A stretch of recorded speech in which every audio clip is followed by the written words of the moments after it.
Is there life on Mars?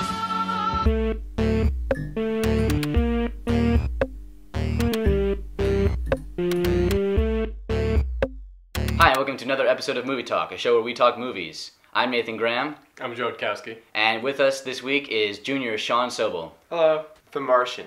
Astronaut Mark Watney is the main protagonist. He's played by Matt Damon. Is stranded on Mars after his crew leaves him for dead after a storm on the planet. He's forced to grow things on a planet where nothing's capable of growing and live on his own for an extended period of time. The Martian is based off the book by Andy Weir. The adaptation was really, honestly, very stellar, very faithful. There were a lot of plot points in the book that didn't really need to be in the movie. I think that Ridley Scott did a really good job trimming the fat. I think it flowed very well. Drew Goddard, the screenwriter, adapted the plot of the book so that it flowed seamlessly and it kept you on the edge of your seat the entire movie.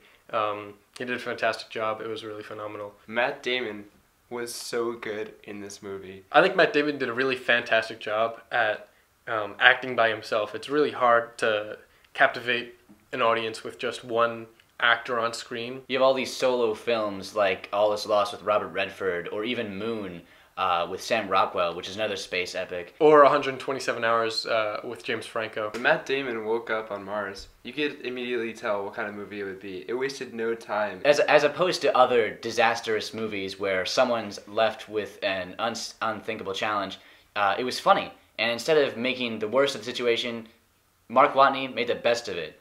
I think the humor in this movie that both Drew Goddard and Andy Weir incorporated into the plot really kept it going and set a tone that would have been bleak or morbid otherwise. I think in movies like Gravity or Interstellar, you know, they're really thrilling movies about space, but you don't really have a sense of optimism or like humor in it. I think that was just something that really stood out. I don't know what it is about space movies and coming out in autumn, but 2 years ago you had Gravity, and last year you had Interstellar, and now you have The Martian, and I have to say that The Martian tops both of them, by far. One more shout out I gotta give in this movie is Donald Glover. He's on the screen for a minute, but it's really great to see Childish Gambino sharing some screen time with people like Jeff Daniels. You had Sean Bean, Michael Pena, Chiwetel Ejiofor. You have Jessica Chastain. You have Kate Mara. You have Kristen Wiig, and you had all these phenomenal actors. But Donald Glover was great. He did a really good job. This whole year has been all about practical effects, from Mad Max to closing out the year with the use of them in Star Wars. The use of CGI in this movie was really seamless, and it really didn't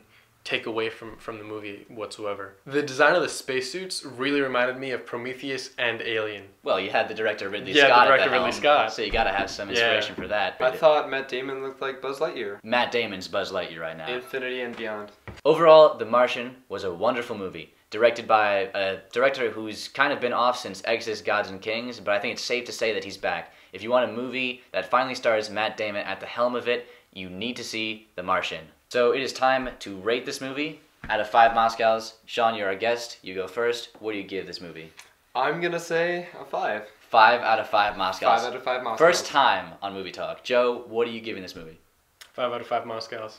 All right, and we're going to wrap it up. I'm also giving this movie 5 out of 5 Moscows. That is a perfect score from the whole panel here.